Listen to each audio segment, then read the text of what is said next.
जय श्री हरि। नमस्कार साथियों, यह तो सभी को पता है कि योग चार होते हैं: सतयुग, द्वापर युग, त्रेता युग और कलियुग। लेकिन यह बहुत ही कम लोगों को पता है कि इन चार युगों में आपस में क्या समानताएं हैं और क्या असमानताएं। इन सभी लोगों के प्राणियों का रहन सहन, जीवन यापन, मौसम चक्र की स्थिति, लोगों का व्यवहार, उनका चाल चलन, रूप रंग आदि सब कैसे हैं। प्रत्येक युग में मनुष्य की आयु और लंबाई कितनी थी और अब कितनी है, आज हम आपको इस प्रस्तुति में बताएंगे। वैदिक व पौराणिक ज्ञान प्राप्त करने हेतु वीडियो को अधिक से अधिक शेयर करें और चैनल को सब्सक्राइब करें। अधिक समय न लेते हुए हम अपनी प्रस्तुति आरंभ करते हैं और वीडियो को अंत तक देखते रहिएगा।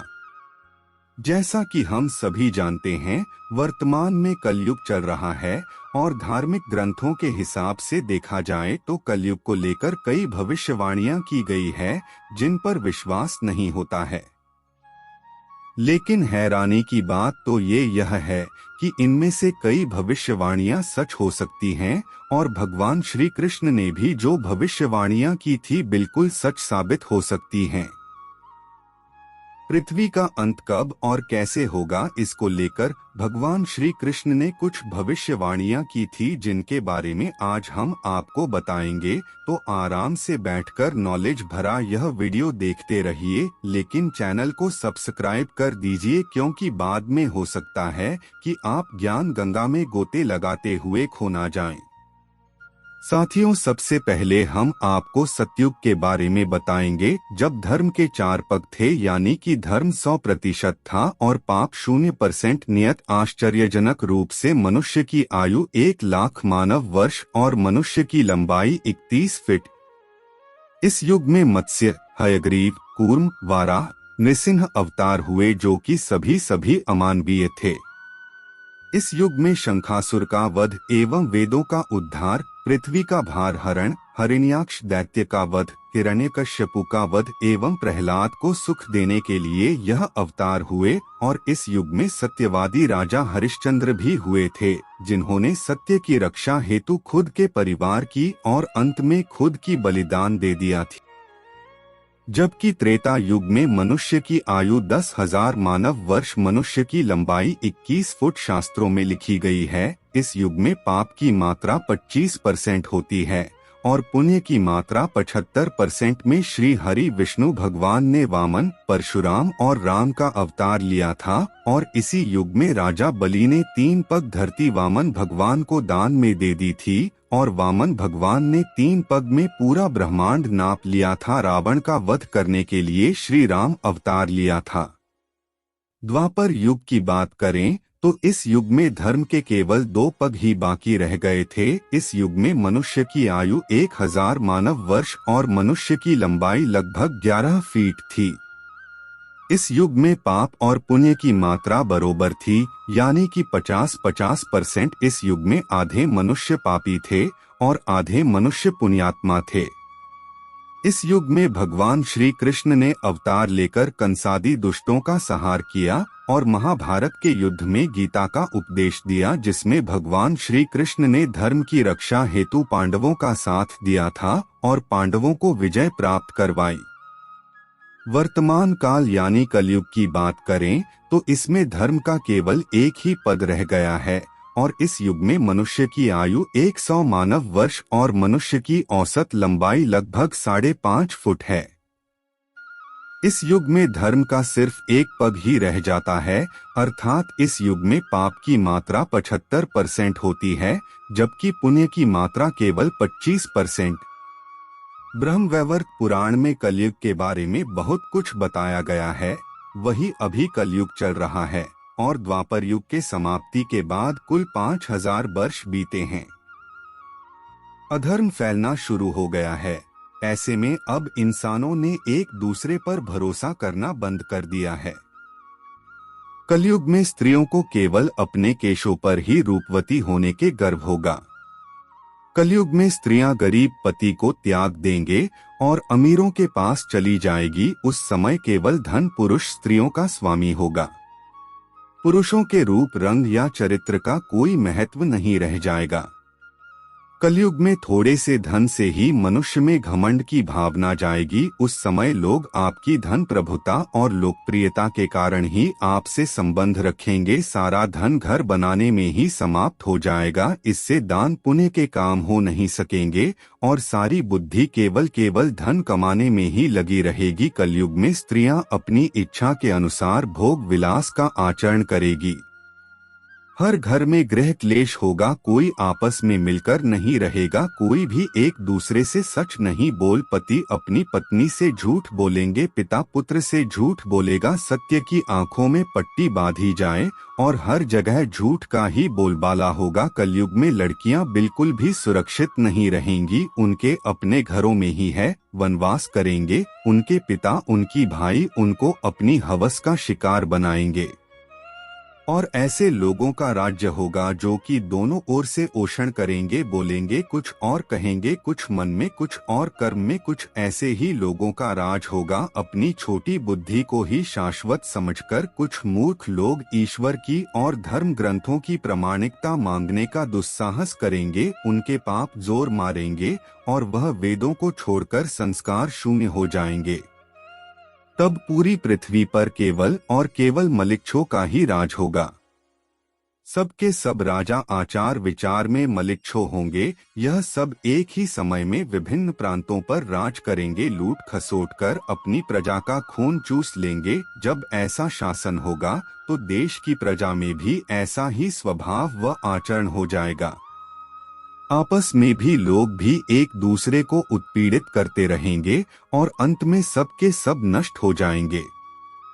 महर्षि व्यास जी के अनुसार कलयुग में किसी के मन में दया भावना, क्षमा भावना एवं शांति भावना की प्रवृत्ति नहीं होगी। अन्याय से धन अर्जित करेंगे। कलयुग की प्रजा बाढ़ और सूखे से हर समय व्याकुल रहेगी। सबके नेत्र हमेशा आकाश की ओर लगे रहेंगे। वर्षा न होने की वजह से मनुष्य साधु लोगों की तरह केवल पत्ते खाकर ही जी पाएगा और ऐसा भी हर समय तक नहीं हो पाएगा, क्योंकि कुछ समय के पश्चात वर्षा न होने की वजह से भी सब खत्म होते जाएंगे। भूख प्यास का ऐसा तांडव मचेगा कि लोग स्वयं का आत्मदाह करने की कोशिश में लगे रहेंगे।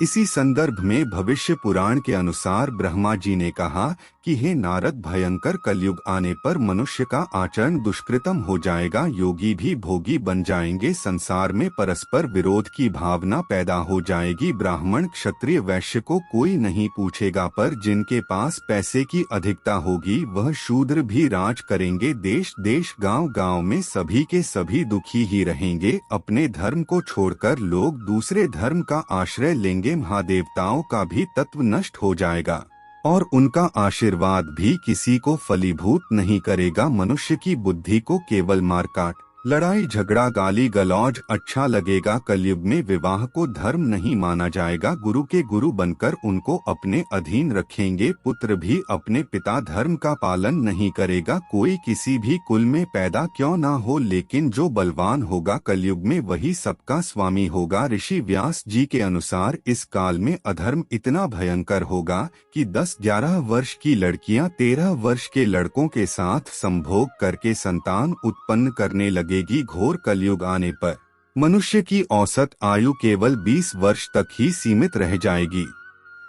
ब्रह्मवैवर्त पुराण के अनुसार उस घोर कलयुग में मनुष्य 16 वर्ष की आयु में ही लोगों के बाल पक जाएंगे और वे 20 वर्ष की आयु में ही वृद्ध हो जाएंगे। युवावस्था समाप्त हो जाएगी। यह बात सच भी प्रतीत होती है, क्योंकि प्राचीन काल में इंसानों की औसत उम्र करीब 100 वर्ष रहती थी। उस काल में 100 वर्ष से कहीं अधिक जीने वाले लोग भी हुआ करते थे, लेकिन आज के समय में इंसानों की औसत आयु बहुत कम 60 से 70 वर्ष हो गई है। भविष्य में भी इंसानों की औसत उम्र में कमी आने की संभावनाएं काफी अधिक हैं, क्योंकि प्राकृतिक वातावरण लगातार बिगड़ रहा है और हमारी दिनचर्या असंतुलित हो गई है। पुराने समय में लंबी उम्र के बाद ही बाल सफेद होते थे, लेकिन आज के समय में युवा अवस्था में ही स्त्री और पुरुष दोनों के बाल सफेद हो जाते हैं। जवानी के दिनों में बुढ़ापे के रोग होने लगते हैं और मनुष्य की आयु केवल 30 वर्ष की होगी और औसत आयु केवल 20 वर्ष की होगी। 16 वर्ष की उम्र में लोग वृद्ध हो जाएंगे और 20 वर्ष में मृत्यु को प्राप्त हो जाएंगे। उस समय शरीर घटकर बोना हो जाएगा। जब घोर कलयुग आएगा तो गंगा नदी सूख जाएगी और पुनः वैकुंठ धाम लौट जाएगी। जब कलयुग के 10,000 वर्ष हो जाएंगे तब सभी देवी देवता पृथ्वी छोड़कर अपने धाम लौट जाएंगे। इंसान पूजन कर्म, व्रत, उपवास और सभी धार्मिक काम करना बंद कर देंगे। अन्न और फल नहीं मिलेंगे। एक समय ऐसा आएगा जब जमीन से अन्न उपजना बंद हो जाएगा, पेड़ों पर फल नहीं लगेंगे। धीरे धीरे ये सारी चीजें विलुप्त हो जाएंगी। गाय दूध देना बंद कर देगी।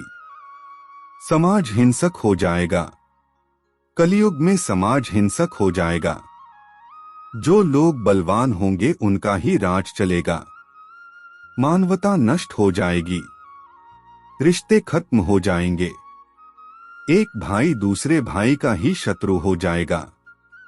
लोग देखने, सुनने और पढ़े लगेंगे। अनैतिक चीजें। कलयुग में लोग शास्त्रों से विमुख हो जाएंगे। अनैतिक साहित्य ही लोगों की पसंद हो जाएगा। बुरी बातें और बुरे शब्दों का ही व्यवहार किया जाएगा। स्त्री और पुरुष दोनों हो जाएंगे अधर्मी। कलयुग में ऐसा समय आएगा जब स्त्री और पुरुष दोनों ही अधर्मी हो जाएंगी। स्त्रियां पतिव्रत धर्म का पालन करना बंद कर देगी और पुरुष भी ऐसा ही करेंगे। स्त्री और पुरुषों से संबंधित सभी वैदिक नियम विलुप्त हो जाएंगे। चोर और अपराधियों की संख्या बहुत अधिक हो जाएगी। कलयुग में चोर और अपराधियों की संख्या इतनी अधिक बढ़ जाएगी कि आम इंसान ठीक से जीवन जी नहीं पाएगा। लोग एक दूसरे के प्रति हिंसक हो जाएंगे और सभी के मन में पाप प्रवेश कर जाएगा। कलयुग के अंत में संसार की ऐसी दशा होगी कि अन्न तो कहीं पर भी नहीं होगा, पूरी धरती बंजर हो जाएगी। तब पश्चात भयंकर तूफानी बारिश होगी जिसके कारण पूरी पृथ्वी जलमग्न हो जाएगी और ऐसे ही होगी प्रलय, हमारी पृथ्वी का विनाश। फिर धीरे धीरे पृथ्वी पर जीवन आना प्रारंभ होगा और सबसे पहले जो युग आएगा वह होगा सत्य युग। फिर से यहाँ पर देवी देवता रहा करेंगे, मनुष्य देवी देवताओं से बात किया करेंगे। इस प्रकार यह जो है युगों का काल चक्र चलता ही रहेगा। सतयुग, त्रेता युग, द्वापर युग, कलयुग, यह चारों युग कभी समाप्त होने वाले नहीं हैं, यह हमेशा चलते ही रहेंगे। साथियों, आपको आज की बहुमूल्य जानकारी पसंद आई है तो हमारे चैनल को सब्सक्राइब कीजिए और इस जानकारी को अपने सगे संबंधियों, मित्रों के साथ साझा भी कीजिए। कमेंट बॉक्स में अपने सुझाव भी अवश्य लिखिएगा और कोई गलती हुई हो तो माफ करना। हम आपसे अगली वीडियो में मिलते हैं। धन्यवाद। राधे राधे।